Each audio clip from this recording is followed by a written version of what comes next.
Welcome, ladies and gentlemen, to another exciting episode of the Technically Trek podcast. There we go. Let's bring PVG in. Special guest PVG. And we got G to the V. Crewman Mgyx, and I'm Crewman Tommy. Hailing frequencies open, sir. Howdy. I like that. You like that, right? I do like the hailing frequencies. Hailing frequencies open. Thank you, Mr. Uhuru. Mr. Uhuru. Hey, I was reading that, the kissing scene between William Shatner and Nichelle Nichols was one of the first times a black and white kissed on interracial kiss. Yeah, on television. Yep. Breaking ground. Star Trek.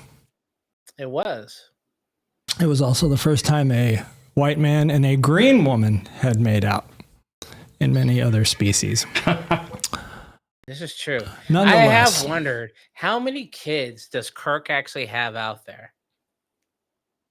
Like, he may not know about them, but like interspecies wise, that carry just a little bit of human DNA. Can you imagine Bones? He has to come to Bones. Hey, I got another STD. And how do you even treat all the STDs he probably came back with? I mean, technically speaking, you had Phlox had to deal with Trip getting impregnated. So they had some protocols in there. But I think somebody had mentioned before about Harry Kim knocking up some lady, and they're like, well, you wouldn't let them just run off and do that, would you? And I was like, and somebody had mentioned something like, oh, well, who thought of, why didn't he say, hey, you can't make out with these people? I'm like, because he's the first. I was like, people forget Enterprise is before any of the other Enterprise-based shows. It does look very weird that both of y'all are looking down. Sorry. Sorry. All right, so let me give our viewers a quick heads up of why we're 5 minutes late. In our community on the outskirts of St. Louis, many of you in the Midwest and parts of the country got hit Friday night, Saturday morning with big storms. And our community here always seems to be in the middle of it. And Friday night was no exception. I was out, no internet for part of Saturday. And I even went to the Spectrum outage board, and it confirmed that we had no internet. And the two neighbors, I have a neighbor on each side of me, they both had internet. I said, well, then this is not an outage. Like, if my house is the only one down, then it's a me problem. I got to figure out why I'm down. But I still didn't understand why the Spectrum outage board said there was an outage. So anyway, I went outside with a little wrench, like I was going to do something, and I just wiggled the wires outside. There's one on the telephone pole, and it's got a barrel connector, extender. And then there's one, mounted inside a box on the side of our wall, the inlet. And I just wiggled them both, made sure they were both tight. And then all of a sudden, Crewman Patty is screaming, "Internet's back!" And I hadn't even done anything other than wiggled the wires. So that worries me. Discharge. So is that possible that there's like a charge built up in coax? Yes. Static, yeah. Okay. Yes. Then I must have discharged in a good way. So the so one of the things that people just to give a backstory, I used to work for a cable company, so I used to have to dispatch out these techs that come out to fix these things, and in doing so, you learn a lot of information that you otherwise wouldn't have. I had a little bit of experience with it because of where I lived. So in Phoenix, if you had a Sherry's funny. She says, "I wiggled my tool." Oh my! There's a certain direction that I think the houses go, and I want to say if you have a north-south facing house, And if you don't have any kind of shade blocking east and west, your drop, which is the line that goes from the telephone pole or the box outside, will get hot. In Tom's area, Crewman Tom's area, it's normal. For the rest of the world, it's normal. Oh, it's 80 degrees. Oh, it's 95. Oh, it peaked at 100. Oh, no, it's pretty hot. Phoenix is absurdly hot because the ground can get up to like 130 degrees. So it's constantly during the summer getting heated up and then cooling down. So metal expands and that eventually breaks. So you're saying we should hit it with a tachyon pulse? Yes. Okay. To coalesce the broken pieces. But what you did is there's a decibel reading that that tells you how good your internet is. When you wiggle that wrench, you discharge it. It's literally a static discharge, like we used to do with old monitors that would be screaming in the MCI center. And you literally just had to press and hold the power button down so it discharged it. Quick shout out to Craig in the chat real quick. He's when you wiggle happy that to see PVG back. Oh, hey, Craig. You static discharge it, which changed the decibel readings back to a setting that your modem would accept. Like a static warp shell. No, not quite. It was more like dumping. Because I did see my younger self when I touched the wire. That's because you saw a clone of yourself, because you actually needed to drop the transporter buffer. Now here's what happened. The transporter buffer is what happened. I know what happened now. You wiggled it. In 3 timelines, I wiggled my tool. Right. And then I saw myself 3 times. Yes. You originally wiggled it in the future. Okay. And then you had to tell yourself in the past, and then you came up with the idea in the present. Mm-hmm. You all 3 wiggled it. Wiggle the tool. Tell your younger self to wiggle the tool. Shake that thing. Exactly. All right. Let's discharge. So I watched there's an episode of OG called Space Seed. Are you guys familiar with Space Seed? Yes, you answered your own question. Okay. I believe that's where Khan is introduced. Yes, and I watched the Wrath of Khan like 3 days ago. I think one of the last times we talked. And I too was like, how the fuck does he know Chekhov? They knew each other.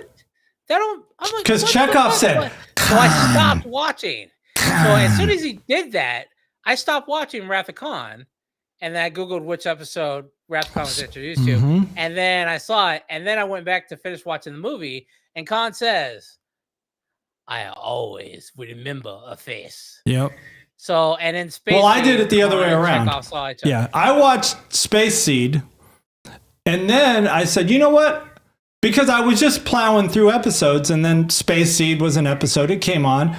And then after I watched that episode, I said, wow, that's Ricardo Montalban. And, everybody in the house could hear his voice because I had the TV up loud. And they said, oh, we know that voice. And so after that episode, I went and watched Wrath of Khan. I said, I've got to see if they if they had a good continuity in the writing of Wrath of Khan. And they didn't. Because, yes, Chekhov doesn't appear in Star Trek Original OG until the season 2. Now, what people are saying, I started looking it up in forums and stuff, and they said, well, Chekhov was in the lower decks. And I said, okay. I've been wondering, when does Chekhov appear? Because I'm not that far ahead. No, I think season 2, episode 1. Because he's in an episode I just watched. And it's season 2. Damn, dude! How are you actually watching these? No. So let me be honest. I do I let it play. I'll rewatch it. I'll rewatch it. If I miss too much, I'll rewatch it. And again, I'll be honest. A lot of these I feel like I'm watching for the first time. A lot of these OG episodes, I either don't remember it. Paid attention to it. No, but I'm watching, so I am having to watch them like 3 or 4 times to get through the whole thing. But I was disturbed that Chekhov was and Khan recognized each other when in the show they never met face to face. And I'm not even sure Chekhov was on the Enterprise, but people in the chat are saying, well, he was lower decks. He was just like a working in engineering or something. Working his way up. Which means he would not have seen him. Like, if you're just a lowly lower decks person, you're probably not going to have interaction with a very, like someone like Khan. Look at every person that. So, all right. So first of all, this brings up one thing. Security on the Enterprise sucked ass. Look at how many people got on the Enterprise. Well, you're talking about OG? OG? Yes. Well, yeah, look how many times Kirk and Spock escaped from situations. There's no security anywhere.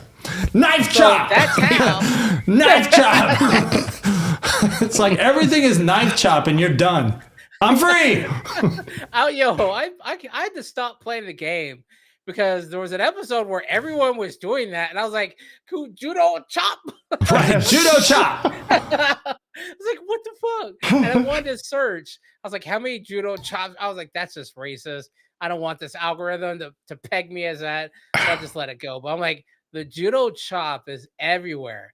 But yeah, so when people try to escape, like the one I just watched, yesterday is tomorrow is yesterday. Yes. They all go to the turbo shaft. They all run down. They all run into people. Chekhov was one of those people.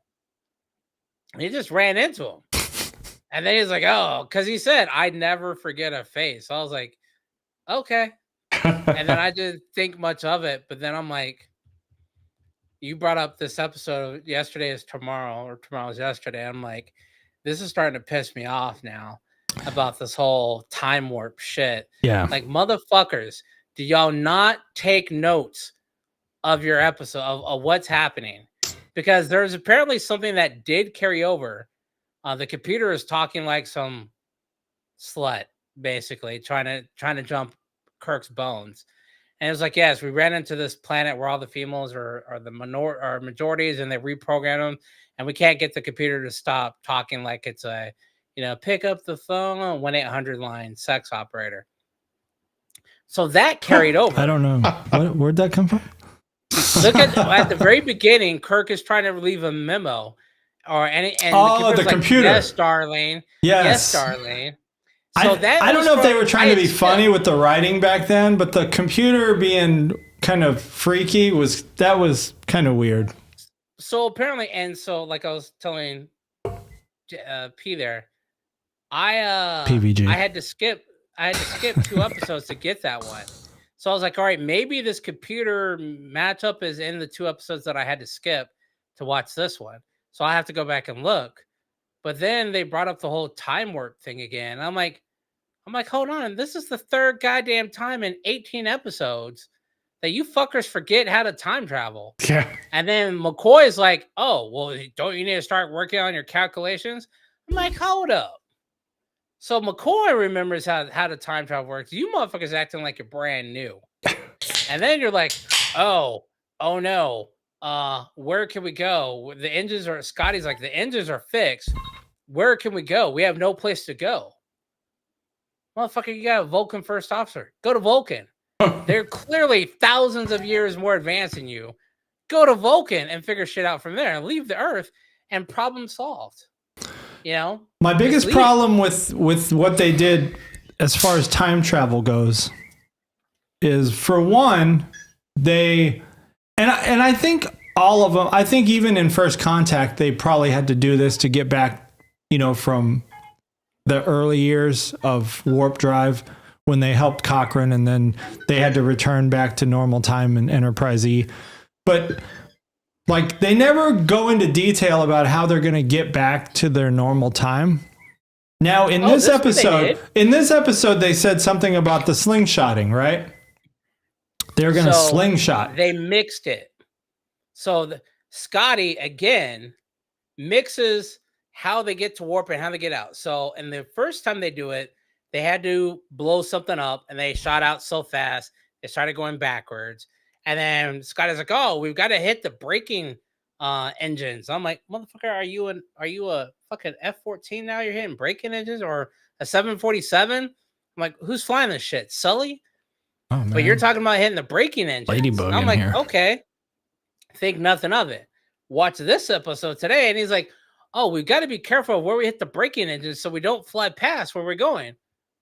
Oh, so you do remember you're in a fucking time machine. But Spock and Kirk, oh, I don't know. And again, let me see if I could do it with my phone here. Now, quick. let me ask you a question. Hold on, I got to get the Kirk effect. I have a question. I got the Kirk effect there. And this is flash out of my eyes only. This goes back. This. Oh yeah, the Kirk effect. Oh no, we're going to talk about that. But this goes back to the comment you made months ago about the transporter. Every time you are transported in a transporter, you die, but you are brought back to life because your particles and molecules are brought back together with all your memories in another place. But that place that was in point A, that person is dead. Like if something happens and you don't reformulate in point B, you're basically dead. You're floating in the buffer. Yeah, you're in the buffer like Scotty was for 80 years. But so listen, when they transport that pilot back into his plane, when they go back in time, they transport him back into his younger self. So where's his older self? His younger self is where is his younger self? My bad. You're right. When they go back in time 2 days, there's already a younger version of him in that plane. And then his older version is now on the Enterprise 2 days back. So now there's two of him in this timeline. They transport the older version into his seat. So does that mean that the younger version dies at that moment? He's dead. He's in the buffer, and then they dump the buffer. So do they have to transport him out and transport him in at the same time? They're swapping because you can't. This might have been too much for the writers back then. Like you can't occupy the same space. They didn't have the luxury of watching like Avengers Endgame or something to learn how time travel really works. They didn't watch Back to the Future. Right, Back to the Future hadn't come out yet, so they didn't know how it was going to work. So even when they were doing that, though, Time Cop, they had to replace the molecules that were already in that jet. So do they just? Because if they, and I know somebody's going to say, well, no. They did it right where they transferred him right when he was transported out. If that were the case, he got transported out while his ship was in a tractor beam, which means there's also another Enterprise in that same location. So you couldn't have done that. I mean, Enterprise really, is a different location. And if you transport him in the moment he was transported out, you basically transported him into his own death. Because his jet was crushed by the tractor. This is the problem with time travel. It's way too complicated. And I don't think in the 60s they were ready to get into dealing with time paradox. No, this is way too. No, this is a transporter issue. It ain't got shit to do with. I think it's more than a transporter issue. I think it's also a time travel issue. Because, like you just said, there's already an Enterprise there. Okay, yes, that does tie in. That's the time travel part of it. But time travel, we have eons to talk about. No pun intended. But transporters are now because they did it twice. So even without the guy who's going to definitely die in the jet that's being crushed by the Enterprise 1, the younger Enterprise, what about the security guard? You literally transported his older self into his younger self, which means you had to replace his molecules. So where did his molecules go? The transporter buffer. Right. Which means if he's not on the Enterprise right now and you didn't just swap places, means you took him and you poured him into a little bottle like a little genie. And then you said, well, he can't be in the future anymore, but he can. So they erase him. Out of sight, out of mind, and they dump the buffer with all the spare shit. Yeah. I think the flaw in the writing is they needed to go back further and stop the Enterprise from even going back in time. Because once the Enterprise goes back in time, this whole ball gets set in motion. Or could it be a bunch of parallel universes? I mean, I think so. They have a bunch of branches, yeah. Yeah. I mean, you're creating a parallel universe every time you go back in time because now something's different. Now this Air Force captain knows that there's really, there's all this, there's aliens, right? He saw Spock. Well, they said that and this is where the writing comes into play. Spock says, well, when we transport you back into your younger self, none of this will have happened. You wouldn't have known any of this. Which I don't see how that would happen because you used a transporter and you swapped out all of his molecules, including his brain. Unless they just told him that to make him happy and then just killed him. I mean, they did technically kill his younger self for no reason. You could have just left his younger self there. I mean, that would have been a better plot would have been, hey, Sulu, we're going to go back in time to the point where I told you and make you straight. Dude. What are we going to do? And we're going to make you take the Enterprise up. I don't care if she's feeling sluggish. You're going to get the fuck out of the way so we never have to put this guy in a tractor beam. When none of this ever happens, and it's just going to be chalked up as a UFO, like they say at the end of the movie, none of this will have happened. We will then work on our engines and do our slingshot and go around the sun and go back to normal. None of this shit would have ever happened if they had just done that. All right. Does anybody recall the episode called Taste of Armageddon? So this episode is OG season 1. Episodes are you in? Shit. I'm not even. Hold on. Let me get to. I think you've seen this episode, but here's the premise of the episode, and I think this is a really good episode. But basically, they have this ambassador on board. His name is Ambassador Robert Fox. He's kind of a dick, and he's like, "Oh, diplomacy for everything, diplomacy for everything," and they.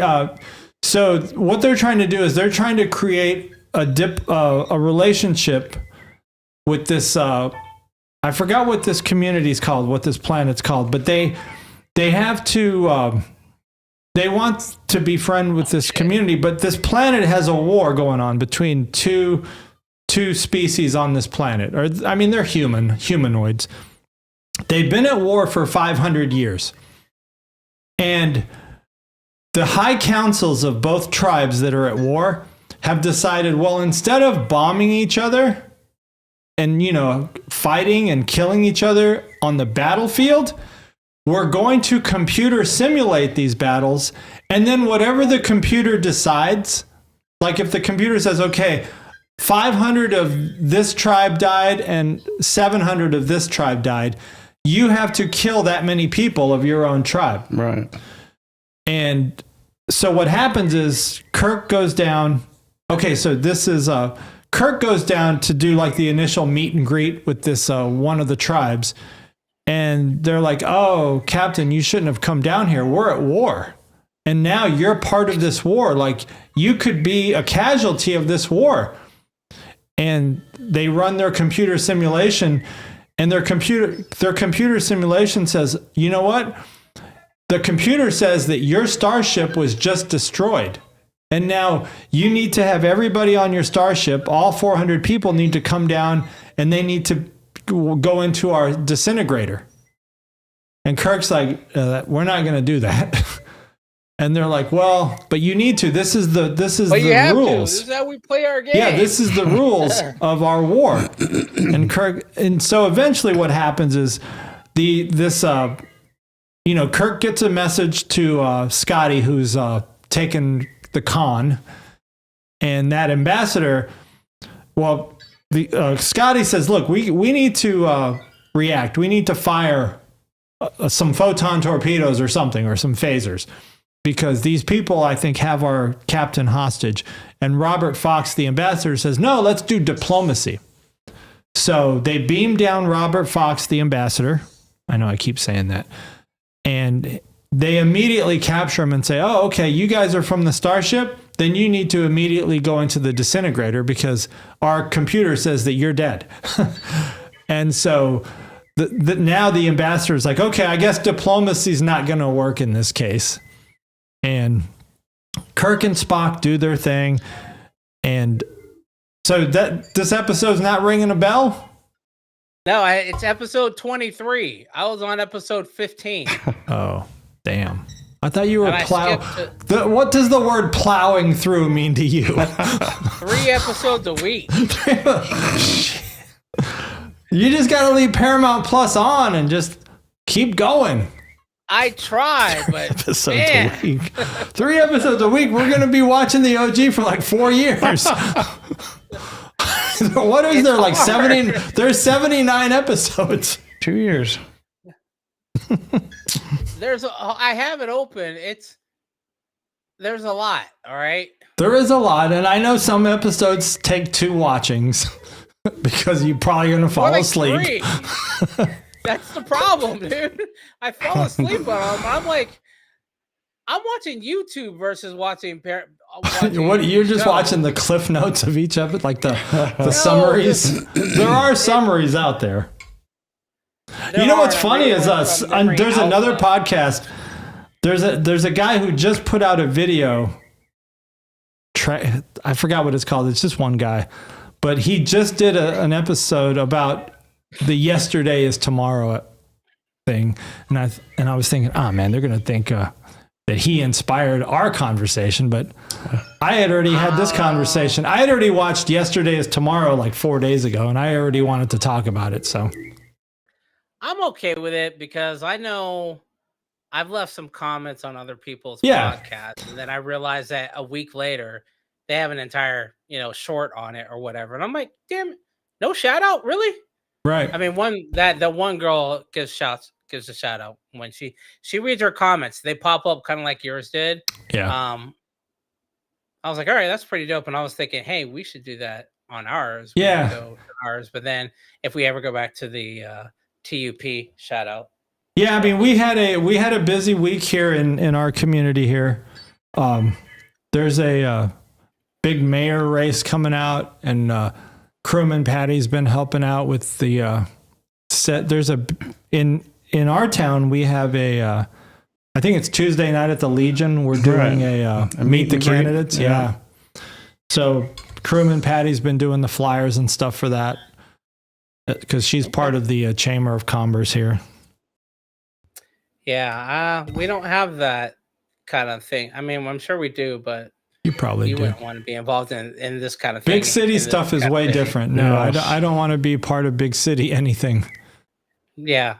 And you know what? It's funny is I'm realizing that now as I get older and I see, like, I miss Phoenix just because as much as it's under construction, it's not as under construction as this place is. The roads are better. The people are better. It's just not as hood. And it may be the fact that my mom. Well, you're in Sacramento. It's very hood. It's the neighborhood. My mom is in.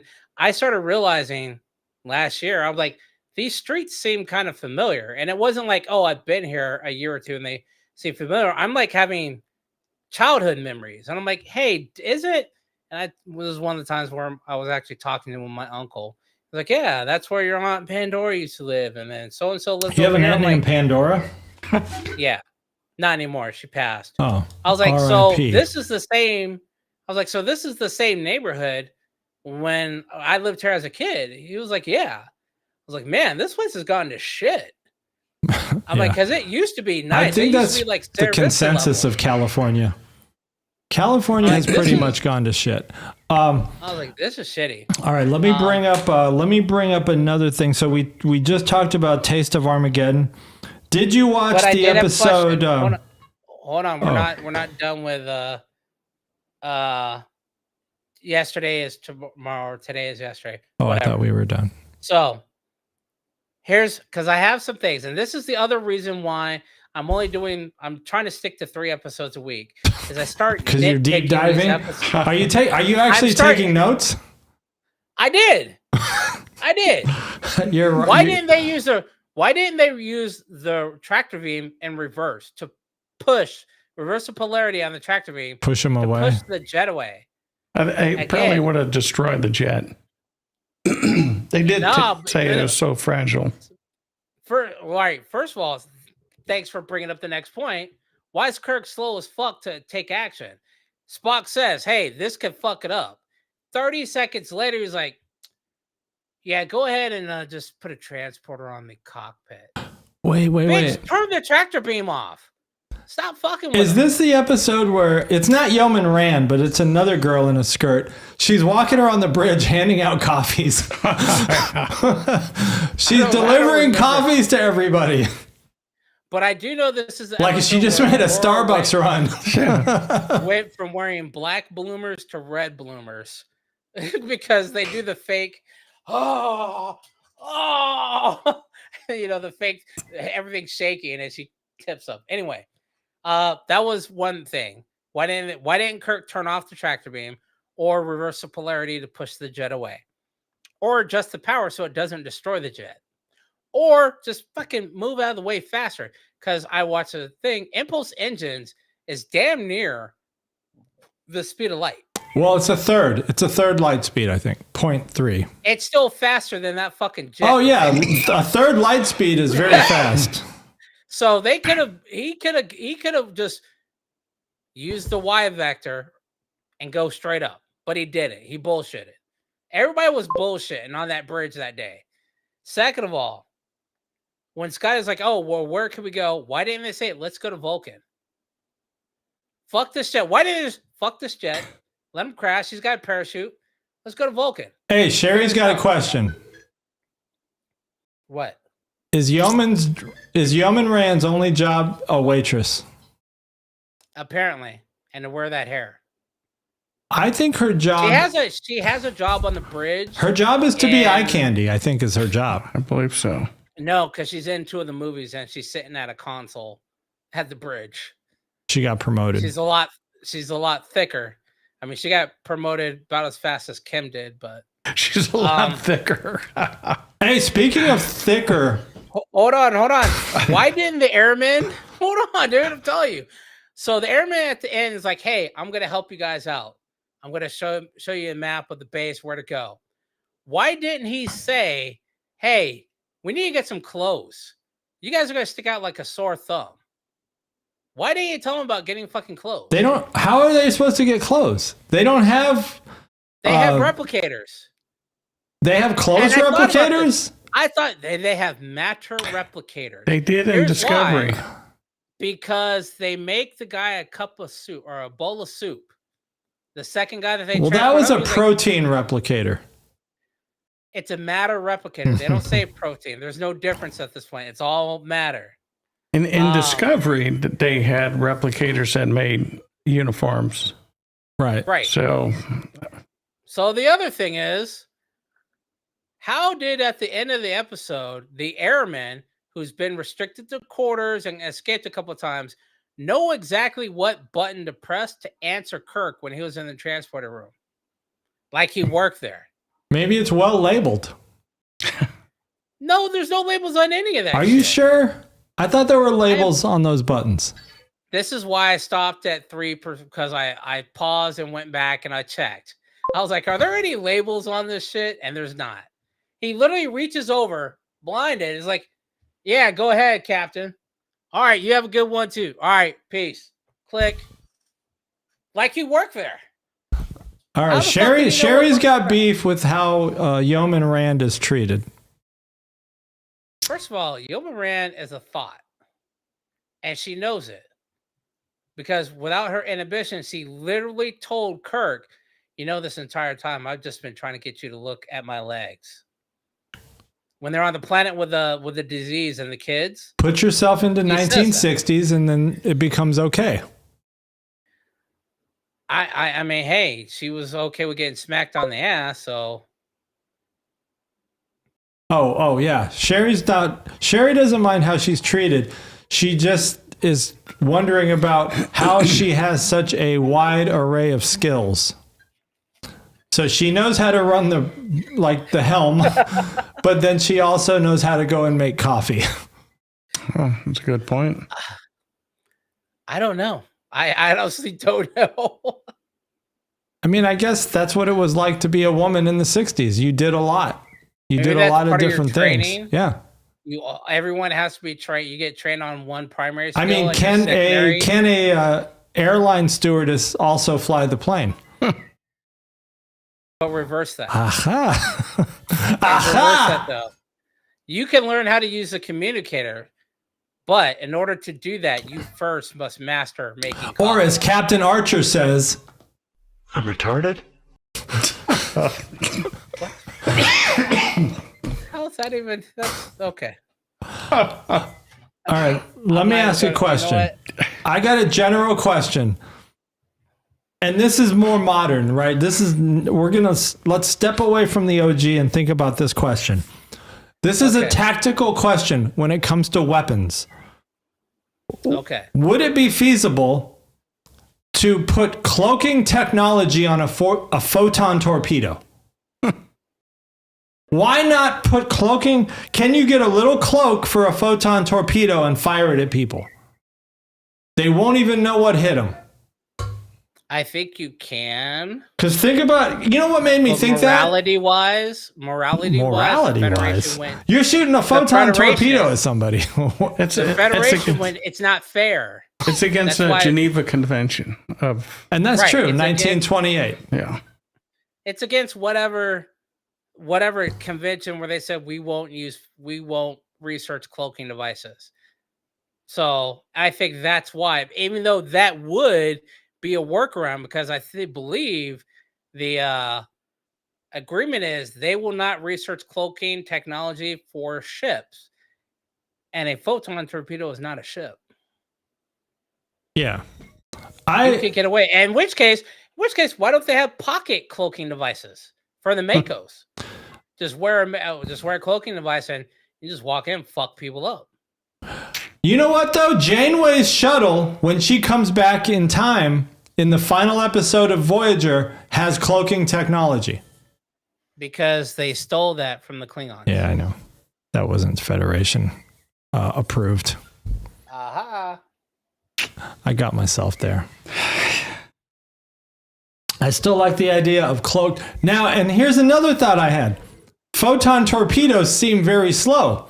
Why can't phasers just be picking off photon torpedoes out of space as they're on the way? I mean, that shit happens in dogfights today, right? Ships are shooting down missiles. What happened to the Iron Dome? Can't Discovery or Enterprise have the Iron Dome? The Kelvin can. Because that's one of the badass scenes from the Kelvin Star Trek movie. What, they shooting flares?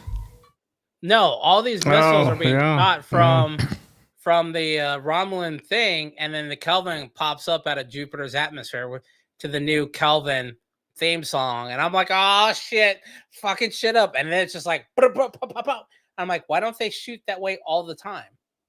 They're shooting these bursts of phasers. You're talking about the Dreadnought class? Missiles. No, I'm talking about the OG Enterprise. Yeah, it's shooting out like they're shooting like an A-10 Warthog. Yeah, they're coming at it like a Warthog. Why doesn't it shoot that way all the time? This comes back to the whole whose dumbass idea was it to go from shooting pistol or burst to a fucking single line phaser that you can trace. Hey, Riker's down there. Based on the aim of that laser beam that's sitting there for 10 seconds, is about 4 feet behind that boulder. Shoot the boulder. Like, I think they just forget. And this is the nitpicking of Star Trek. Stop getting these goddamn pencil pushers to make these episodes, because they are what's ruining the franchises. And it's not just Star Trek. You see it in Marvel. You see it in everything else. You got a guy who's just, let's just milk this money for all we can. And they make a shitty episode and rush it out just to try and make a return when they could just take the time, consult the fandom, consult other people, and be like, yo, that's not how this would work. You know, Section 31 as a movie, yeah, no, that's going to be shitty. People are going to hate it. You're going to lose fans. You're probably going to lose money on Paramount. And then somebody upstairs is going to be like, yeah, this did so poorly, we're just going to cut the entire thing. You could take some more time, make an 8-episode or a 13-episode series, Make it a 1 season only shot like they do in, with BBC specials. They do that all the time. The problem with one season and that's it. For some reason, I'm dropping a lot of frames. But for when I started watching Discovery again, and you know, what is it, like 3 episodes in, you finally see the Discovery, and they're all wearing the Section 31 badges. You know, it's because clearly Discovery is a Section 31. You know, it's a mission, right? Section 31 is trying to test out this new spore drive technology or whatever. But it's so, I feel like it's done much better than the Section 31 movie. Like the Section 31 movie it really had no Star Trek feel to it.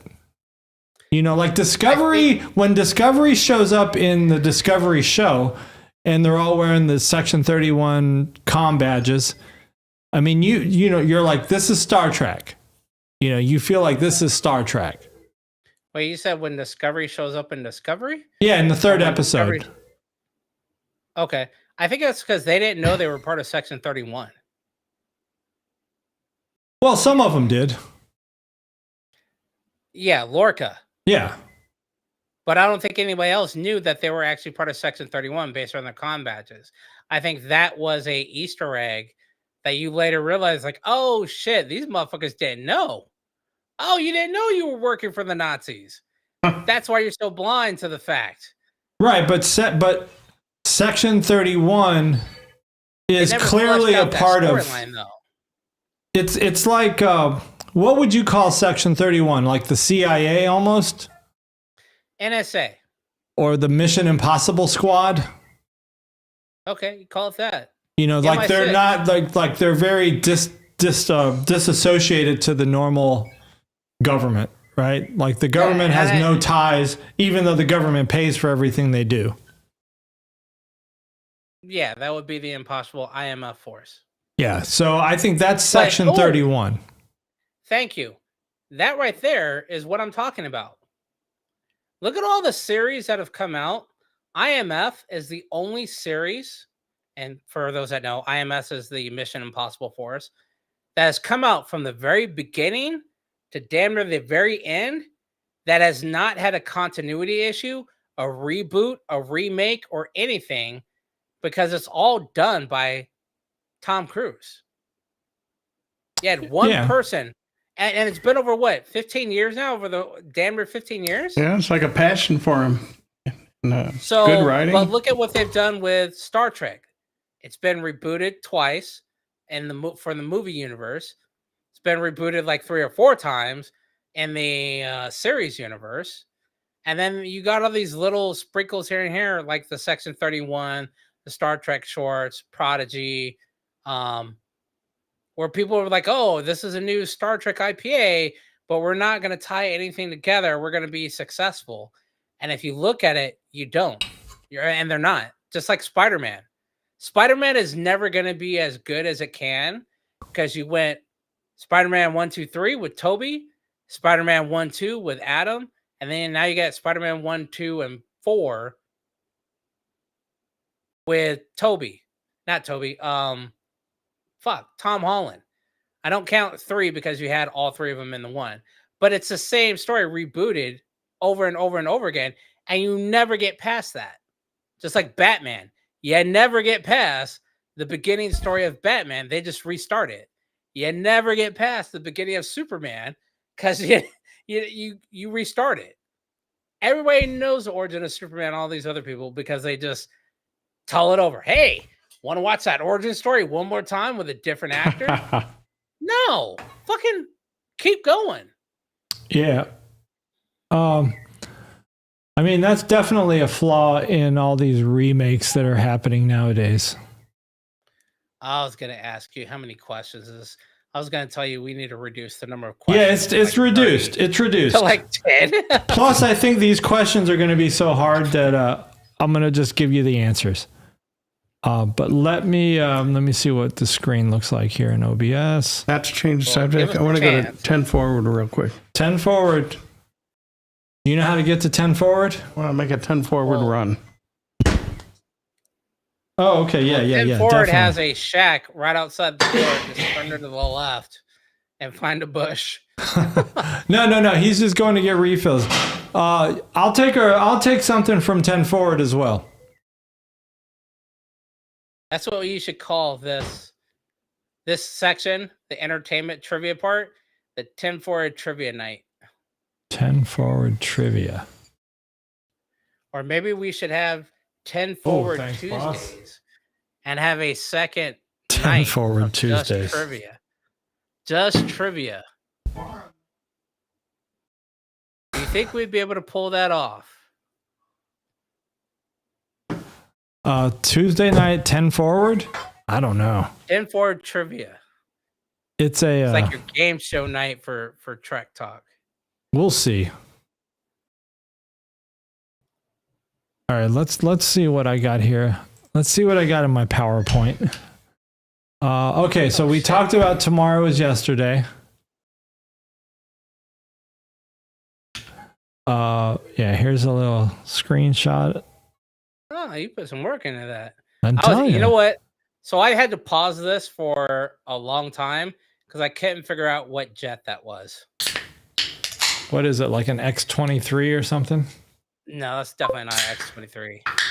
But that's the kind of nerd I am when it comes to those. I'm like, hey, that's not an F-16. That's the YF-16 predecessor to the F-16.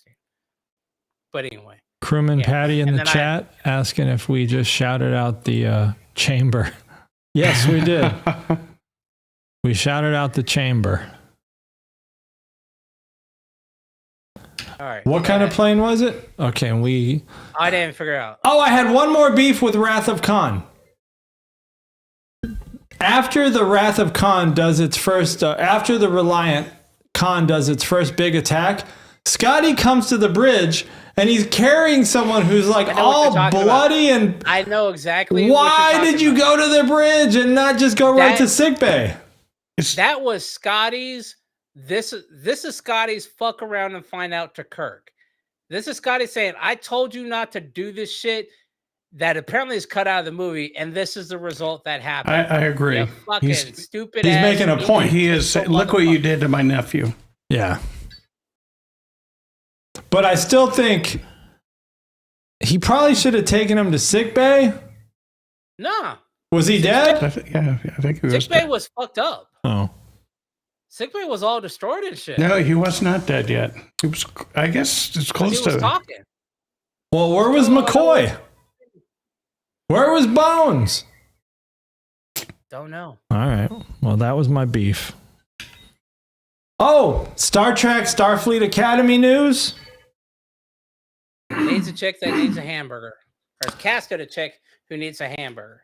Tatiana Maslany is going to be in at least one episode, according to IMDb, of Starfleet Academy. And if you don't know who she is, she played She-Hulk.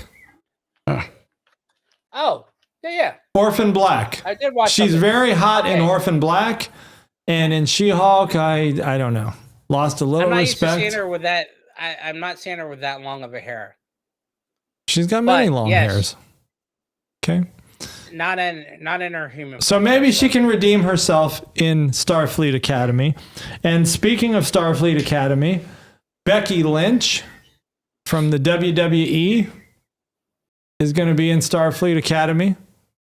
Oh my. She loses some respect for me because she's trying to be a redhead and she clearly is not. Well, she's been a redhead for a long time. But I mean, I don't know if it's real or not. It is not. You can see her roots. So how much respect did she lose? What is it when you take something from somebody else's culture? I forgot what the term is. Appropriation. She's appropriating red hair.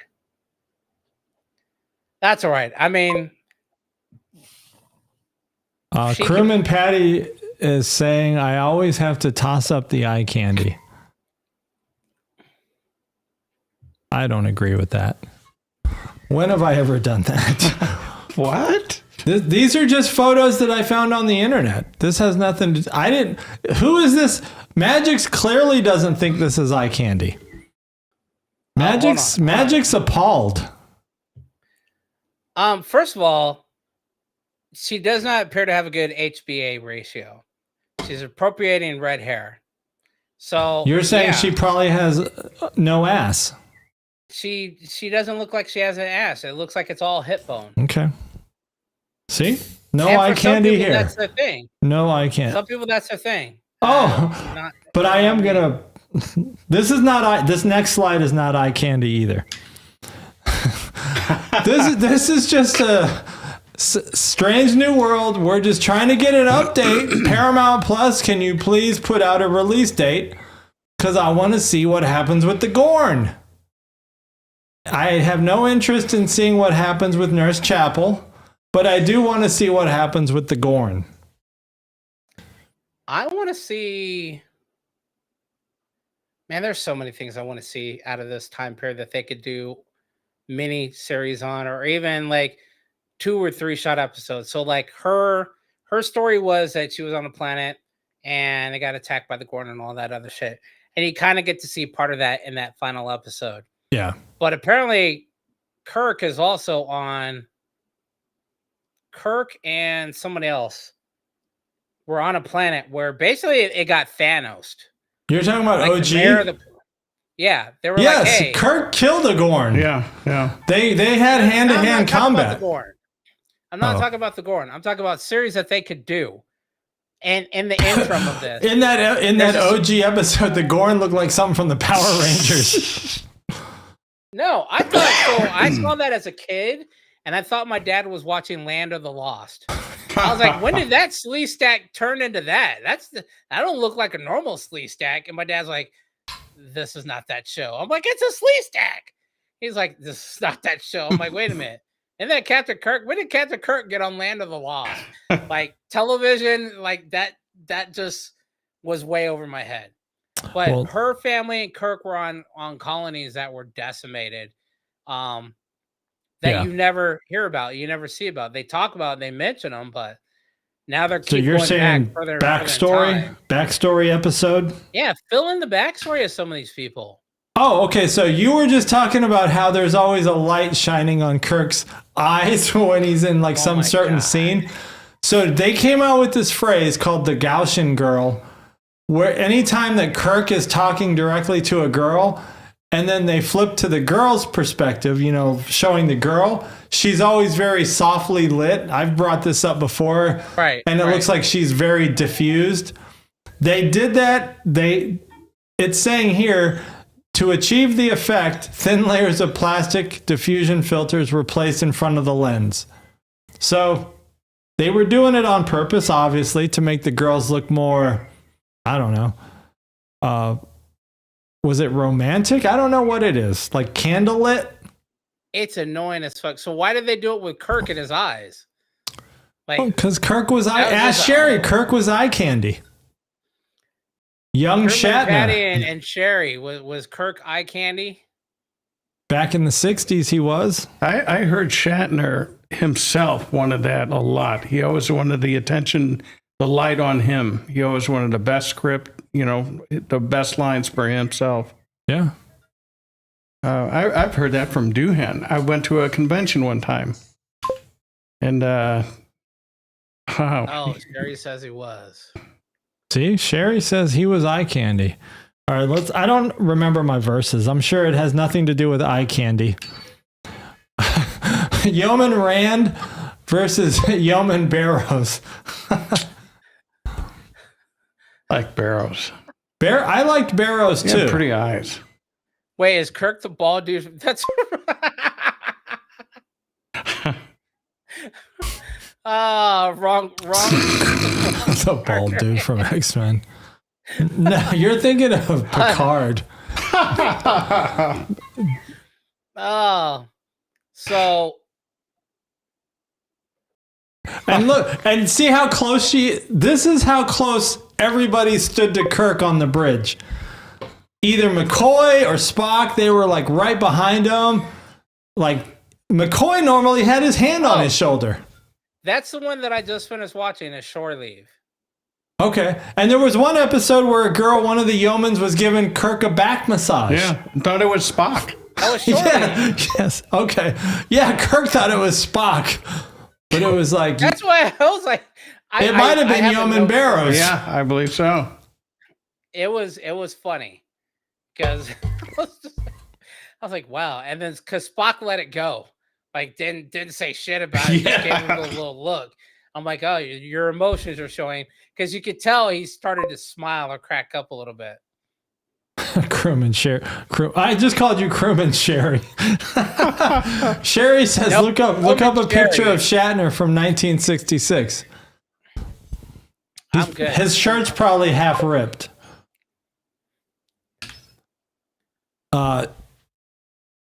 Andrea the android. And now you must have watched the episode "What Are Little Girls Made Of?"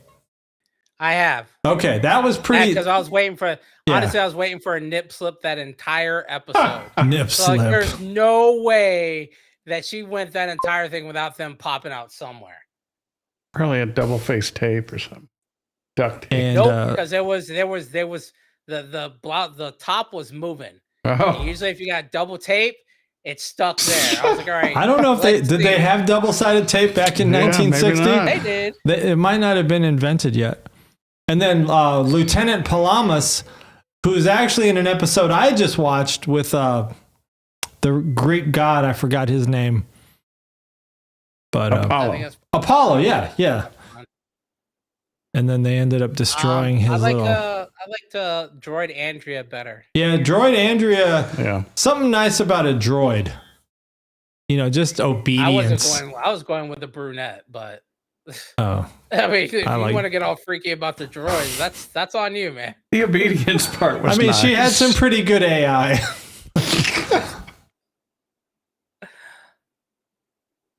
All right, what's the next one? Oh, some trivia. Oh, All right, these will be, like I said, these will be quick. Captain Kirk, what caused him to be split in two? A transporter malfunction, exposure to spatial anomaly, or failed cloning experiment? I'm gonna say it's A and B. It's The A. ship was experiencing a spatial anomaly, and they transported them. Technically, it was, and this is an episode, I think, early on, like the third or fourth episode. Yeah, they were talking about. Oh well. Yeah. why not? Well, yeah, because what's weird though, even though it's a transporter malfunction, it's like he transports, but then a few minutes later he transports again. I guess, So was he stuck in the buffer? I think the buffer wasn't done buffering. Separated the yin and the yang. Someone did a copy paste on the Yes. buffer. Someone did not run high mem sys Right. to get that high memory buffer. They need to reboot. All right. Why did the crew of Enterprise D lose the ability to form new memories in episode Clues? Chronoton surge, encounter with a xenophobic species, or a telepathic virus? An encounter with a xenophobic species. There you go. The Paxons. Oh, yeah, those Paxons were pretty powerful. Oh, Sherry says she watched that episode. Oh, she watched it today, actually. Is Sherry, are you doing one episode a week? I mean, you got 2 years before you're going to get through the OG. But nothing wrong with that. Be a Trekkie. Be a Trekkie. Geordi and Ro Lauren become temporarily ghost-like. Phase cloaking experiment went wrong. Caught in a subspace rift. Transporter accident. See. A transporter accident. I do need to get back into TNG and plow through that, but I got to get through OG first. What turned the crew of the Equinox into fugitives? Ooh, this is from Voyager. They used an unethical power source. Yes, you're right. They were killing an alien species and Because I using had it questions to. about them. I had questions on what happened. Almost all of the Equinox crew were killed, but the rest were brought on. There was like 4 or 5 that were allowed to live, and they had to integrate with Voyager's crew, and you never hear about them again.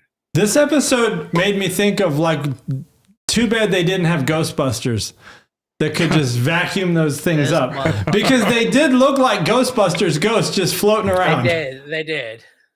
Like they must have used the same like software CGI. All right, Sherry says she's watching 3 to 4, but all on Sundays. right before we go live. Hey, respect. See this? This means I'm an ally of you. Damn it, that means I need to up my game to 4 episodes a week. You do. You got to stay at least a couple episodes ahead of Sherry. So how did Spock accidentally create a deadly situation while experimenting on the Enterprise? This is too open-ended. Let's see what the answer is. He removed a vital circuit. Oh, you know what? This is one of those episodes that was tough to watch. Oh yeah. I watched this one the other day. Yeah, this is season 1. Yeah. That's why I was like, oh my God. This was the soundstage one where you could clearly see it's a soundstage. Yeah. When boulders bounce off of you things could probably clearly see it on every episode of OG. But here's this episode made me question Kirk's leadership. Because there's a lot of these that are having me question his leadership. They were on a mission, right? They had some guy on board, and I guess they had like some, I don't know, let's just say they had like an organ donor's heart or something, right? On board the ship. And they needed to get it to one of these star bases in 5 days. And they were 3 days ahead of schedule, I think. And Kirk says, well, you know what? We are going to stop and survey this planet. Right. And this guy's like, yeah, but we got to get this heart to Starbase 261. Right. And he's like, oh, well, the trip takes this long. We'll get there in 3. Yeah, we'll get there 2 days early. Like, what? And that was at like warp 1 because I think I stopped and went back because I just watched it. I was like, how fast did he say? And I think he mentioned he was like, yeah, warp 1, it'll take us 3 days to get there. He goes warp 1 a lot. Why aren't you going warp 3, warp 4? Today, today I watched an episode where they went warp 7. OG. Like, why are you not going faster? You could have said, all right, well, you know what? We'll be back. Let's go drop this D-bag off, and we'll come back and survey this. And spend hold on. Sherry's made a controversial comment now. Kirk had the title. In my opinion, Kirk had the title, but Spock was the one that made all the decisions. That's kind of what Pike said. Pike even in the movie was like, you didn't deserve getting this ship. I mean, so I could kind of see that now. Like, dude, you suck as a leader. Did you see what Crewman Patty said? Bunch of nerds. Crewman Patty. But you love us anyway. Yes. Crewman Patty has more views than all of us with her shorts.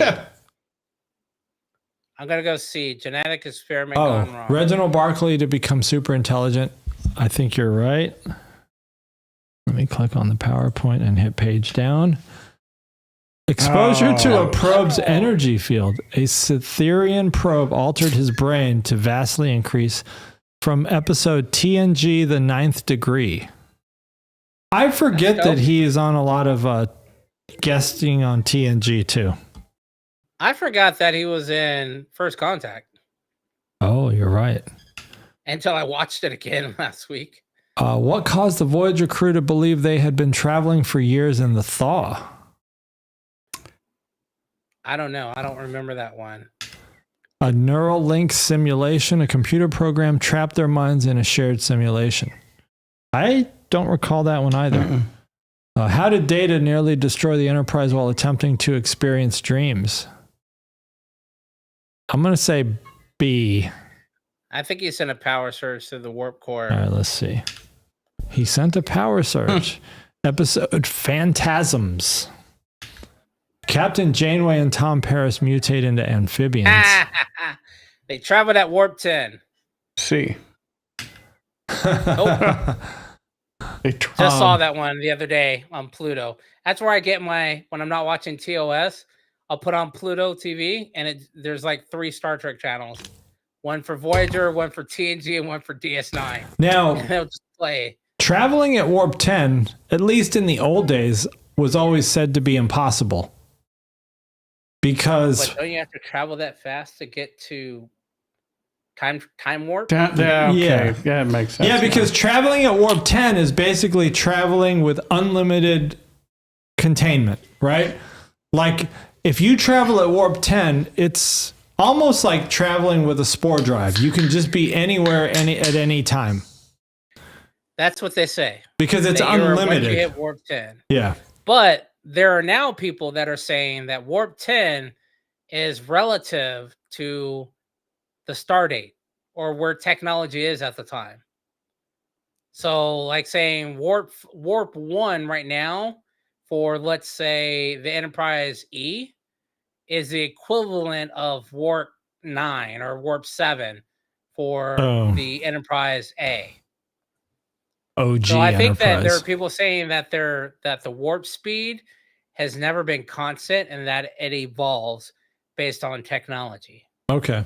Did I get that? I had a question about that and then I just forgot what it was. Let's go to the next one. I have a question. Huh. Evolve. What's your question? You forgot? No.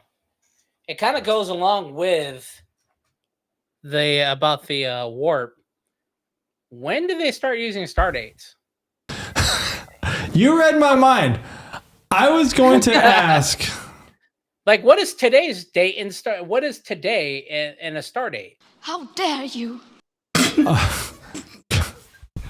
Coretta. But yeah, virus. It's a virus activated a dormant. Oh, I thought it was from an alien artifact. As I'm but watching virus the is from an alien OG, artifact. as I'm watching the OG, the star date doesn't make any sense. There's no pattern. So yesterday's tomorrow was Stardate 31 something. Mm-hmm. Two episodes before that, it was Stardate 21 something. And I've even seen like something in the 1,000 range. Right. So how the hell is this calculated, and from where does it start? And how do you count backwards?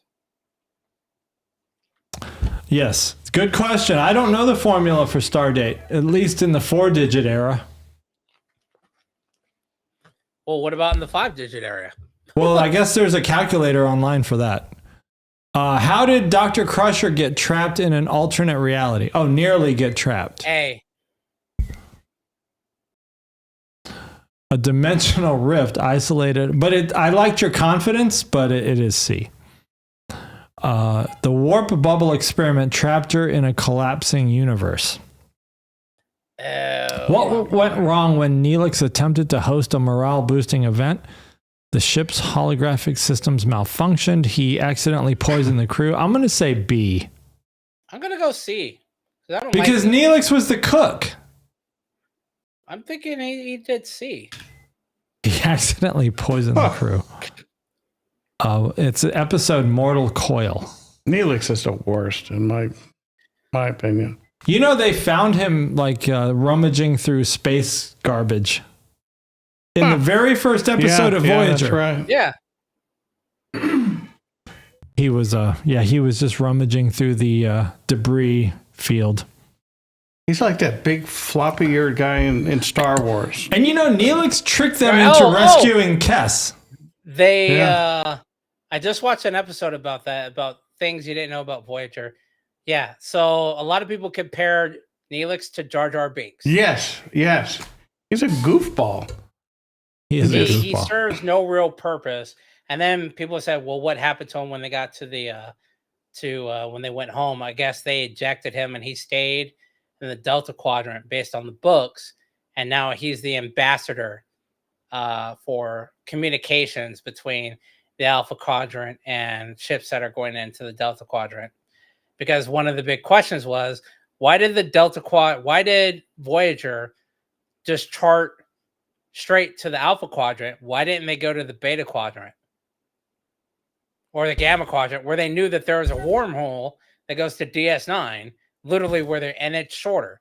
It was literally like 18,000 light years shorter. Sherry doesn't like Jar Jar Binks. You're not alone. I think that would. You some not like a Jar Jar? I think that would be a good episode. Ooh, what error led to a duplicate Voyager being created? speaking of the would be a good episode. There's a couple of times there's been a duplicate one though.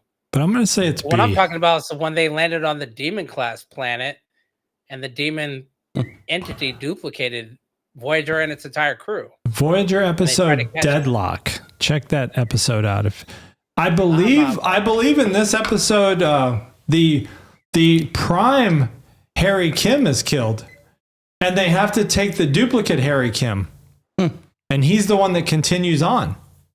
Maybe that's why he never got promoted. Yeah.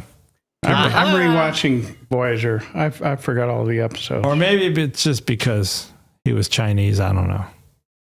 What? I've rewatched Voyager before. I thought about doing it again. I was like, I need to watch something else. I need to do a the audio file is still on the pedal. See, I don't know if you ever saw my pedal down here, but I also have a Stream Deck pedal, so I have some sound effects loaded down here. I don't even know if my sounds are coming through. I just kick something, and then Do I change my voice? Oh yeah, see, I changed my voice. Check one. Oh, I don't think mine came through. reset. It's not resetting. There we go. There you go. It takes like 3 pushes to reset. Oh, that's why I got to change this. You don't want to do that at the church on the live stream. Why did the Enterprise crew unknowingly repeat the same actions in cause and effect? Probably a loop of some sort. Does any of these choices have the word loop? Oh. Why did the Enterprise unknowingly repeat the same action in cause and effect? Oh, they're trying to loop. The ship kept exploding and resetting time. Is this the one where Data saves the day, I think?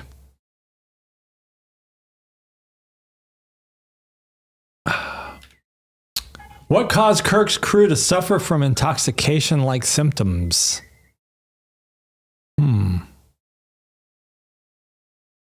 A is the easy, the usual. I can't imagine there's contaminated water. What's A? Let's go A. Ah, shit. It's contaminated water. Episode called The Naked Time. Damn it, Bobby. How did Harry Kim once wake up in an alternate timeline? Ooh. Oh, it's got to be C. I don't know. But can you hear me? Yeah. What happened to my font here? I got to fix this. Oh, did you freeze or did we freeze? No, I was trying to change my audio selection so my Stream Deck sounds would play, but you need to work on your stream. What caused the holographic doctor on Voyager to believe he was a real person? A corrupted subroutine altered his self-awareness. That's what I think. Let's see. I believe that's true. A corrupted subroutine altered his self-awareness. Ooh, my reading is starting to degrade. You're drunk. All right, that's got to be the last one. Nope. What accident caused Worf to experience multiple realities at once? Shuttle collided with a temporal anomaly. A quantum. Man, you say that with such confidence. Yeah. It's.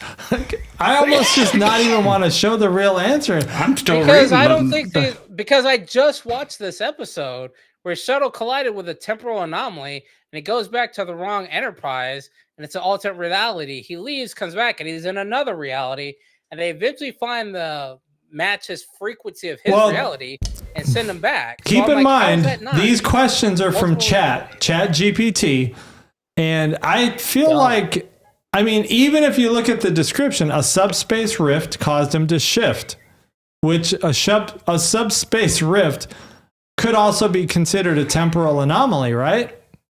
Yes.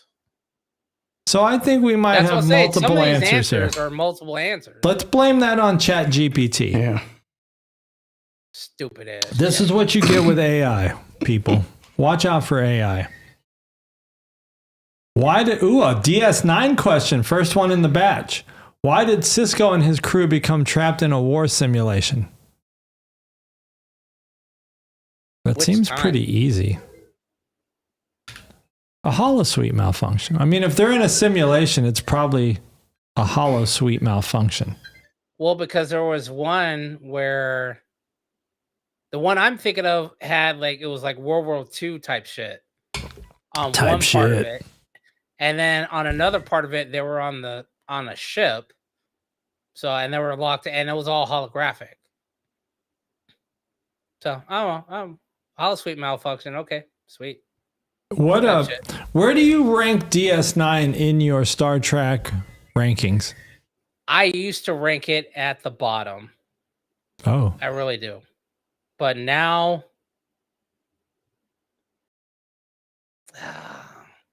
I'm retarded.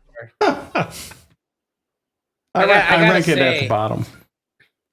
I gotta say, there's some storylines that are really fucking good in DS9. Like I finally broke down and rewatched it years ago, and that's probably gonna be the next one I rewatch again. I've done Voyager twice. I think there's just some really, really good stories in DS9 that are way better than a lot of the stories on Voyager now. Like Voyager had the sci-fi like type shit, but DS9 had cultural shit that like tied into that day and age, like the early 2000s. Do you think Voyager kind of played out the Borg encounters? It seemed like they're always dealing with the Borg. And I mean, that's where 7 of 9 came from. And they were in the Borg quadrant, and that's the thing. I know, but they were also in the quadrant of many other possible enemies. And they had them, but the Borg were prevalent. I mean, I guess they went 7 seasons, right? That's a lot of damn seasons. You gotta. I guess you're gonna confront the Borg quite a bit in 7 seasons of shows. DS9 also went 7 seasons, I think. I don't know. I know. Let me ask you a question about Odo.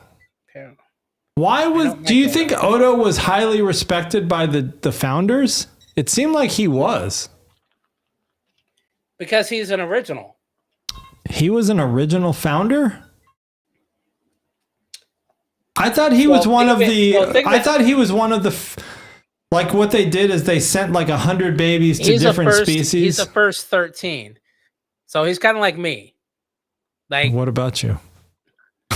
He's the first 13. Like I'm part of Revolution, but I'm a founder. Your motorcycle club for those.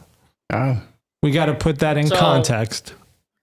Odo was a OG. Okay. Like so he was highly respected by because just in that being Odo. Okay. Just being Odo and be like, oh shit, that's a real OG. Like he was before all of us. I thought Odo was like Spock. Spock was he was a rebel against the other Vulcans. He did his own thing. That's what I thought. Like he didn't put his species over the logic. Right. Like doing what's right came first, and then your species came second. Yeah.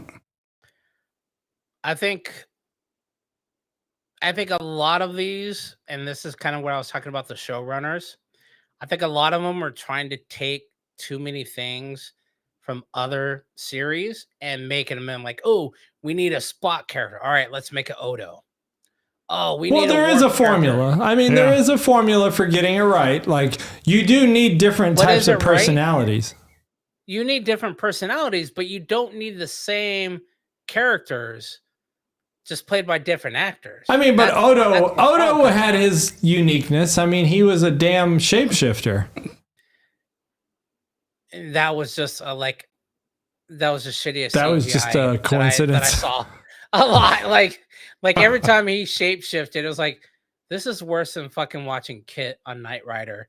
When it's like it's jumped the shark, like it's over. Like just don't. Yeah, I mean, I don't think he shapeshifted a lot, but.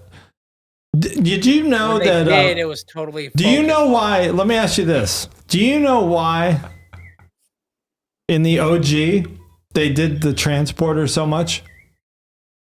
Because they couldn't afford Yeah.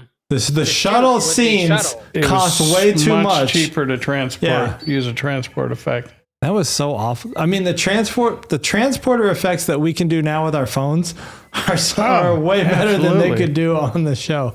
You could shoot an entire series on your phone, Yeah. like with all the effects and everything, and editing and publishing and putting it out to the world. And the quality is good. Just as good. And we are going to be shooting a Starfleet Academy country edition down at the high school. Yeehaw. We're going to use drones and everything. It's going to be like called the Starfleet Academy Breakfast Club. We're going to do a version of the Breakfast Club for Starfleet Academy down at the high school. This summer we're shooting it. Yeah. That would be. You know what? If I could afford to come out there, I would come out there for that. If you did a Star Trek Academy Breakfast Club, and parroted a lot of the scenes from the OG Breakfast Club, that would be dope. I'm gonna get the school board to approve that. Yeah, I'm gonna get the school awesome. board to approve that thing. Yeah. I know a guy. Hey, school board, I'll vote for you. You got to approve the shooting of Starfleet Academy Country Edition. I know a guy that can do all the music. Oh yeah, we got the soundtrack, we got live band. We got cameras all over this room right here. We got the lighting. We got all the special effects we need. Look out, Hollywood. It's coming this summer. You need to get some more random some crewmen, some yeomans. Some yeomans to all right, we'll head down to Kaskaskia and get some yeomans to serve coffee at detention. All right, let's burn through the last few. There was something else that you had. Question of the day. Oh, I don't remember what this is. Why does the crew of the show Enterprise seem so hillbilly and low IQ? Because they were at the time. This is just the beginning.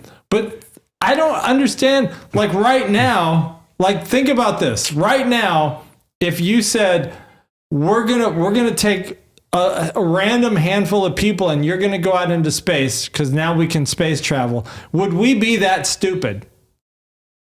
No, I don't think they were stupid. They just acted so Trip was actually chief engineer, but he just talked in that southern accent. I told you about that whole. They treated whole parasite. I think the problem with the writing. Talk that way. I'm having a real tough time watching Enterprise. Really tough, because I feel like the writing makes them look so.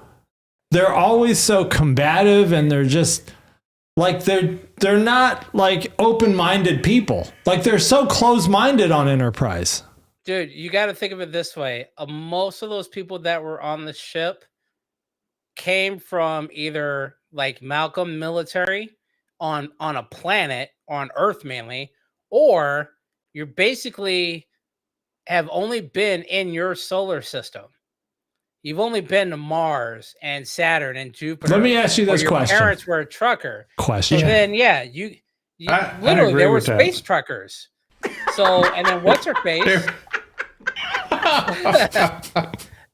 and then what's her face was from just a language nerd, and she's from the forest, basically. Her native was Filipino. Oh, was she Filipino? Yeah. Who's Filipino? Your favorite the one that Hoshi. you think needs to be off. Hoshi's not Filipino. She better not be. She's terrible. Japanese? Chinese? She's yeah, Thai. Hoshi's Last name is Park. Okay, I was gonna say Hoshi is not a Filipino name. Oh, you're talking about the character. I'm talking about the actual actress. But anyway, regardless, all these people, you literally, it's like taking somebody that was born and bred in Sierra Vista and throwing them in the middle of LA.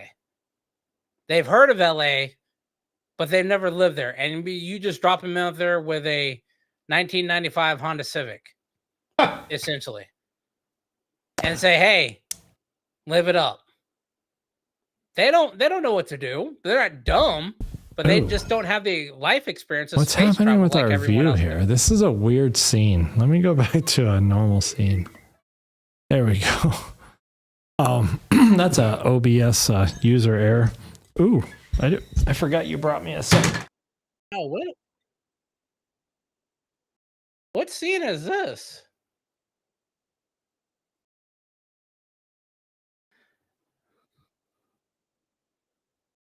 to blame for this. Maintenance of the bridge. Scotty, fix the scene. Oh, hold on. All right, that was my mistake. Okay. Damn, we dropped a lot of frames. This has to be. There's something wrong with my internet connection. Let's see what Sherry's saying. Did they bail on us? Who? You're still here, Sherry?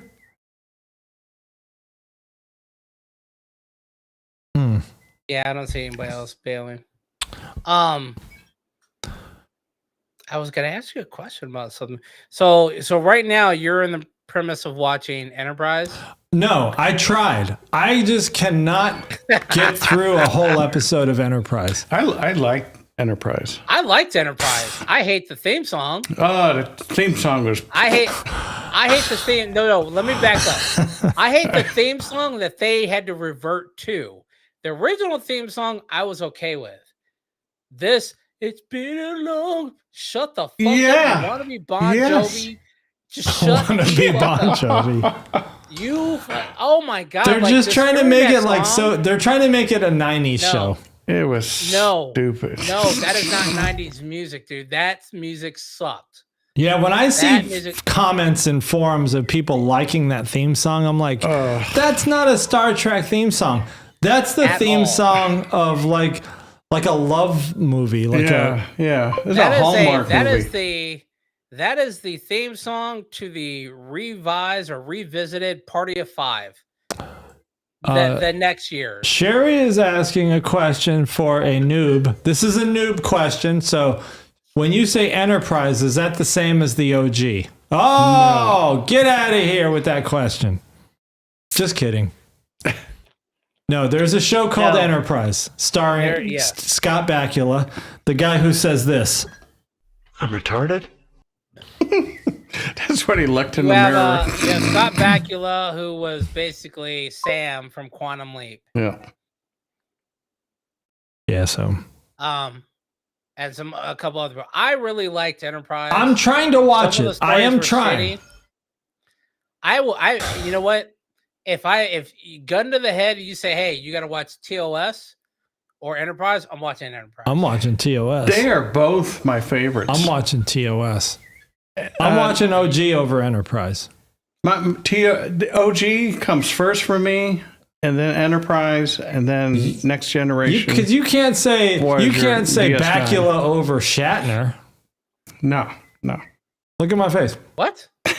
Bakula over Shatner? Yeah. What? Yes. You must be on. You must be on some Fenny. You on some California Fenny? Shatner. First of all, I'm going over Kirk and his years now. This is why I said it's hard for me to watch these episodes now because I'm nitpicking on it. Kirk is the worst goddamn captain so far. Now maybe he has some. Maybe after he fights the Gorn, his midlife crisis, he gets better. But right now, Kirk is irresponsible, just doing dumb shit, taking risks that don't need to be done. And Archer's not? All right, Sherry's got a question. In less than 2 minutes, she put a timer on it. Can you explain a Vulcan? Do they not have emotions, or they just don't take them into consideration when making decisions? Now, here's the thing. Spock is half human, though. That's the thing to keep in mind. Not really, because it's irrelevant. So, Sherry, in less than 2 minutes, yes, Vulcans have emotions. Nanu. They simply bury them so that they do not affect their decision makings. But yes, they do have emotions. They're also related to the Romulans. They're basically from the same species. The Romulans accepted their emotions, and Vulcans didn't. That's pretty much the main difference. I mean, there's religions and shit that differ on them, but they are the exact same species, except Romulans embrace their emotions, Vulcans do not. What does faces locked mean? I don't know if that's a thing. Faces locked. Kissing? What is she actually saying, Mgyx? She asked, I think because you had the whole... what does faces locked mean? Are you talking about phasers? Mine melt? That's the only thing I could think of. Is phasers locked? Yeah, In like which when case- when the Enterprise is going to shoot on somebody, another ship, they'll say phasers locked. That's got to be what she's talking about. Phasers locked. Yeah, it's just their target acquired and they're tracking it. I mean, yes, they're saying phasers. I mean, unless they're locking faces. Well, I'm locking my face on you. no, they're saying phasers locked, which I am actually trying to remember. And I think I got to go back, but I don't think they've shot a photon torpedo yet in the series that I'm up to. Kirk says it all the episode I'm up to time yet. when they're going to rush a door to attack people. I think he says phasers on stun. Yeah. So, no, it's been. So, the other nitpicking thing, they have not narrowed down the dictionary of what to say or what to use in the series yet. One episode, they will say phasers to stun, phasers to heavy stun. They never say phasers to kill. I've yet to see them shoot a photon torpedo or any torpedo at all. They said phasers. You're talking for about in the main OG. ship. Yeah, they say phasers for the main phasers. Somebody's called them lasers. One person called them photon rays. I got a gripe. They just haven't picked the terminology to go with yet. Like one person said time travel, the other said a time warp. While we're talking about the OG, I'm going to bring up the Undiscovered Country. Star Trek 6, I believe. Show me your pain. Is it so? The reason why Wait a minute. they go to war or whatever, they're on the brink of war, is because it looks like the Enterprise fires photon torpedoes against a Klingon ship. Correct.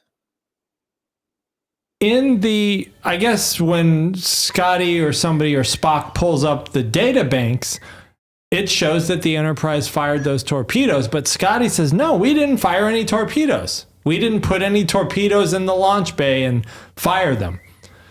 The torpedoes are all still here physically. Yeah. So how can they not tell? And I know when you watch the view screen, right, you can see torpedoes coming from underneath the Enterprise hitting the Klingon ship.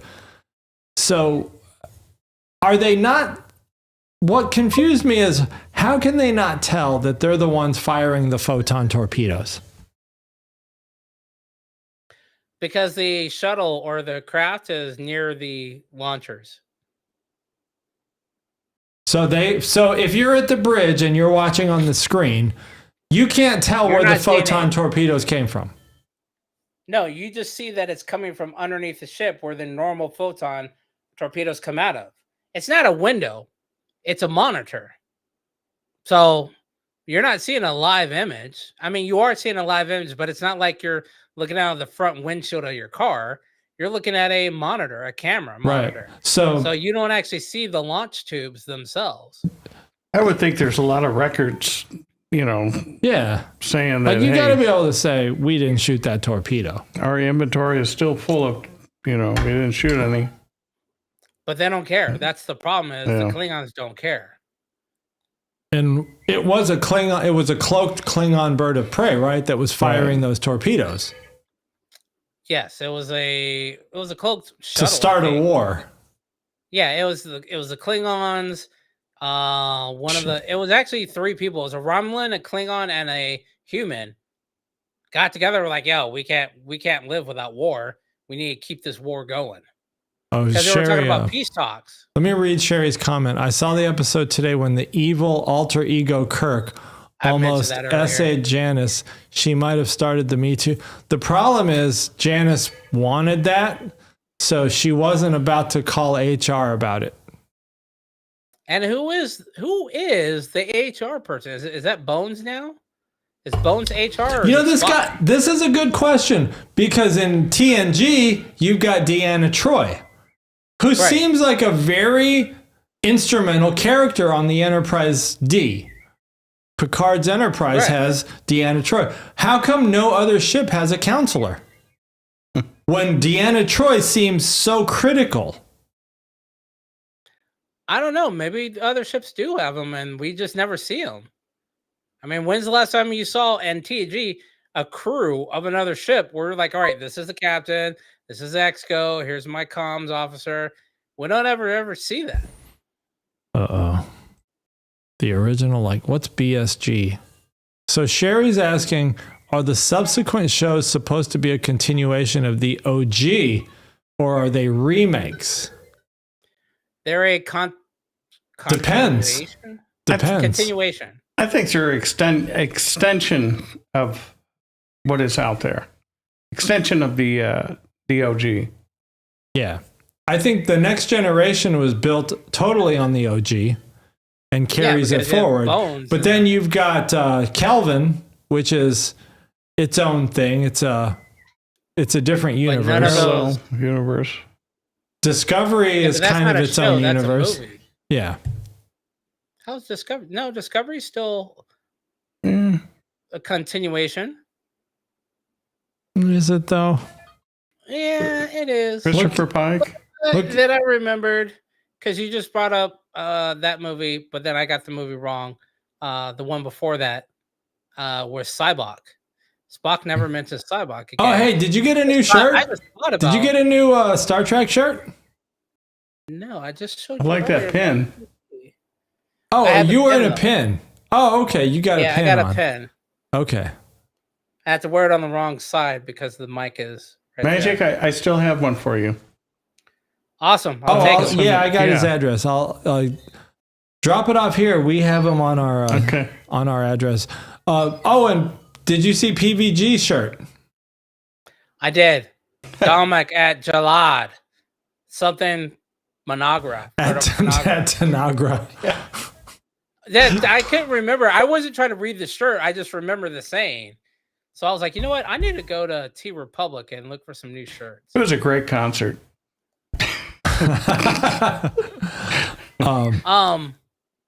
definitely want to find out when star dates. I'm going to start using star dates.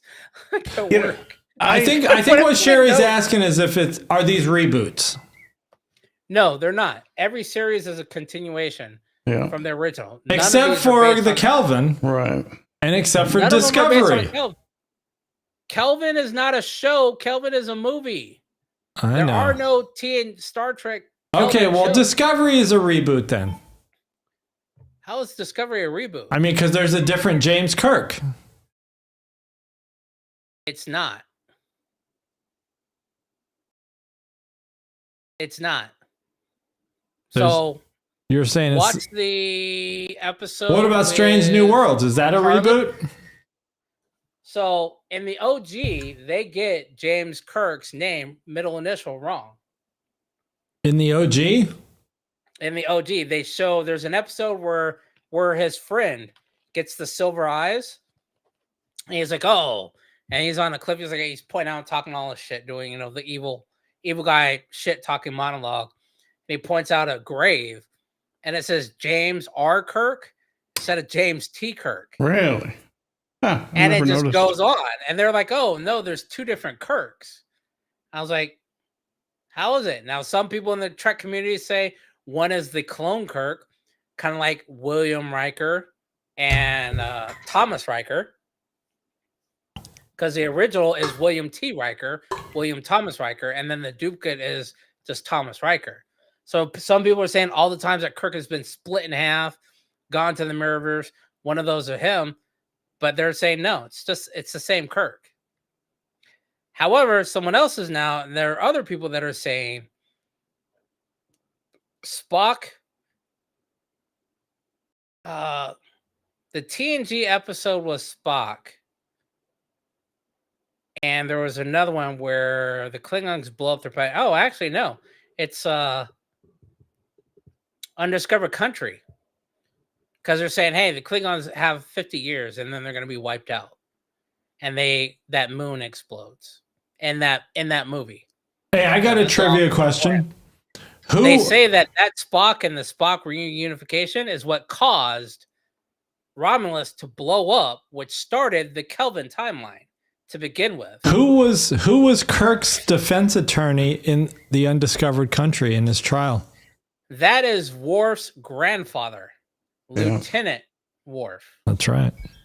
Because I was like, how I saw that, I was like, pause. How fucking old is Worf? Who is this? Like, and then somebody. But it was same. It was Michael Dorn, though. It was the same. It guy. was Michael Dorn playing the same actor, but it's his grandfather playing his and grandfather. again, one of those things he never mentions. Mm-hmm. On Urapente. All right. So, what's recommended viewing for Sherry this week? Well, Sherry, stick with TOS, and I'll try and keep up with you. I think. Otherwise, for Sherry, just to let you know, usually once a year, maybe twice a year, I go back and rewatch one of these series. I've done Voyager twice. I've done TNG once. Do you think she should start mixing in some Next Generation? I don't know, but I'm thinking about watching BSG again from the beginning because I don't want to get burned out on Star Trek. BSG, the original? No, I don't know. Hell no. Why not just watch Space 1999? Space Above and Beyond is the algorithm just showed me that, and I was like, I remember that show, and I never watched all of it. I was like, I need to watch it. And Space 1999, I saw that, and I was like, nope, can't do that either. But Space Above and Beyond, that's the show. That's the premise of the show that Star Trek needs to do. Hey, you know what? We've got first contact. We've got propulsion down. We've got warp down. How did and you mentioned it earlier, how do you go from all these, just podunks from out in the middle of nowhere and throw them into space? Where is that? Okay, we're going from LA to New York in a shuttlecraft now, and it's taking an hour. Okay, now we're sending things back to the moon. We're going to Mars. Where is that? I want to see that development in the Star Trek universe. When do they start putting fighters into place? Because there's Klingons out there. They're at war, and you're going around doing these things. Where is that Space Force before they start getting into exploration? Or if there's not a Space Force, why is there not one? When do they just say, hey, everything's honky-dory out there. We'll be fine. We'll be fine. Well, Sherry's excited about watching BSG. I think they did an awesome job on BSG, the remastered. You and maybe you and Sherry do a spin-off pod on BSG. If I do the BSG, I've never seen Caprica. So I'm going to have to watch Caprica and then go into the miniseries. And then I got to find the right chronological order to watch them in. The same thing with Star Trek. I'd rather watch it in the correct chronological order than just start out with TOS. But I've never watched all of the TOS episodes. So I have to finish. Well, if you're going to do chronological, then I think you got to start with Enterprise. I've already watched all the Enterprise twice. Then you would go Discovery. And at least watch first 2 seasons. Then you would go TOS. I've already watched those. I've never watched all of TOS before. I've watched all Discovery and all the other ones. I need to take the trash. Thoughts crooked. I got to take out the trash too. Captain Lazard. Yeah. I was going to say that. Man, we're already, what are we, 8 cans in? Yeah. Damn, son. I'm glad I didn't agree. Well, we had some, I'm going to say this, we had some network issues here. I don't know what is going on with our network connection out here, but it might have been tough to watch this episode because of all the network issues. Right now the signal's good, but I saw it kind of degrade a couple of times on the YouTubes, but all right. Well, we'll get it fixed by next time. I'll do a bunch of tests and get everything squared away. If I got to replace some connectors outside, I'll replace them. I'm going to say don't do that, because when you do finally get to a point where you're wiggling it, doesn't put it back in DB, and they send a guy out there, they may charge you because it's gone well out of their tolerance. So having them come out and actually show a record of, they came out this day and your DB reading was this, shows a degradation of the line before they actually replace it. So it's just one of those things. Usually it doesn't cost anything to get it done. Send them out there. What episode are you on TOS? TOS, I'm very far into season 1. I was doing some chores around the house. No. I don't skip. I'll let it play throughout the day, and if I miss anything, I always go back and watch it. So even though I did watch an episode of season 2 today where they went and saw Apollo, I will go back and finish. I'll go back and finish season 1. I don't count that though. I don't count that as being watched. Okay. Stop at season 1 or episode 1 of season final? 2. All right. Yes, or stop at the finals so we can all get caught up. Okay. But I'm also watching Discovery. That's why I'm asking you to stop so I can watch so I'm watching Strange New Worlds. You're rewatching? Oh, okay. I did that not too long ago. A few weeks ago, I watched Strange New World season 1 and 2. Because those are easy. It's like 10 episodes a season. That's nothing. I'm watching Discovery. Strange New Worlds is coming back next. Discovery's not coming back. So I'd like to get caught up and get refreshed on Strange New Worlds. All right. Well, let's do that. I definitely want to see the battle scene. Okay. Yeah, we'll do that for next time. We're going to catch up we'll wrap up season 1 of OG, and then we'll jump into maybe some Discovery conversation, and then we'll see what else is going on. No eye candy. I mean, if I do any comparisons, it won't be eye candy. If it is eye candy, it's just a coincidence. It's not on purpose. Why not? Discovery? I know.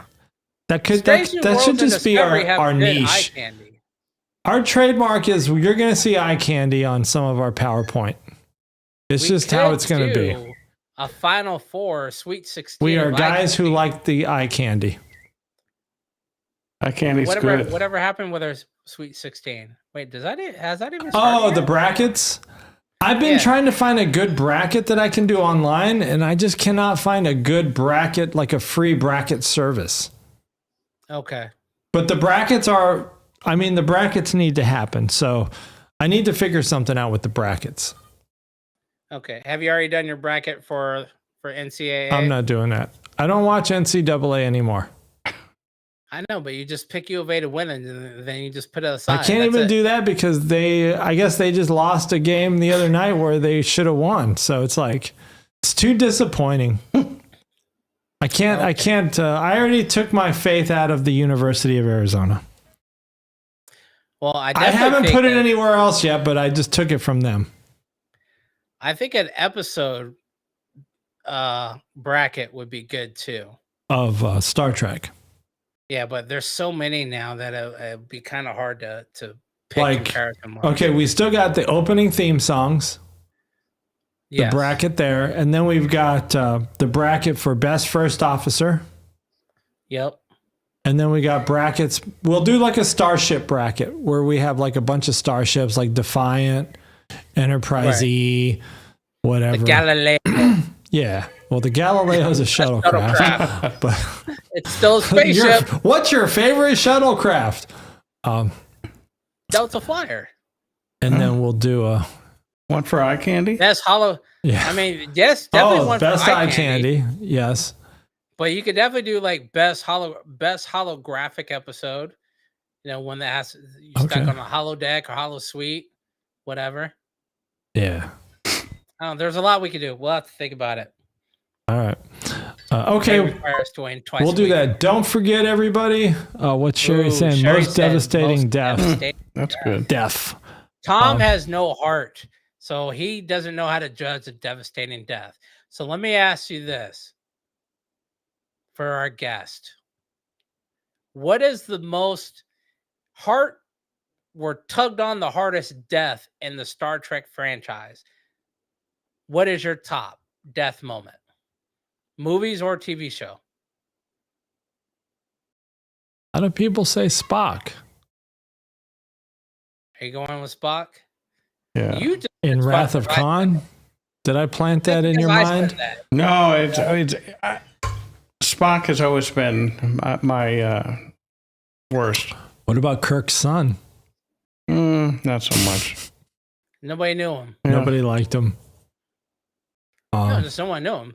But see, that's what I was talking about. So having a devastating death, I mean, me and PVG could do it, but Tom's just like, I don't give a fuck about them motherfuckers.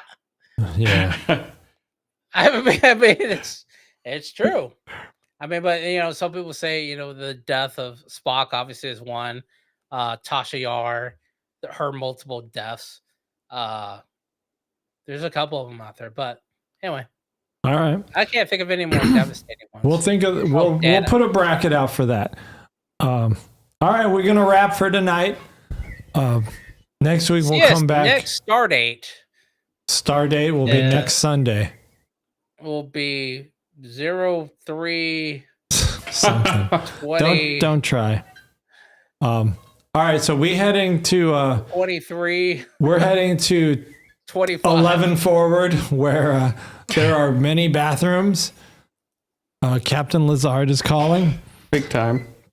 And so, all right. Well, thanks for tuning in, everybody.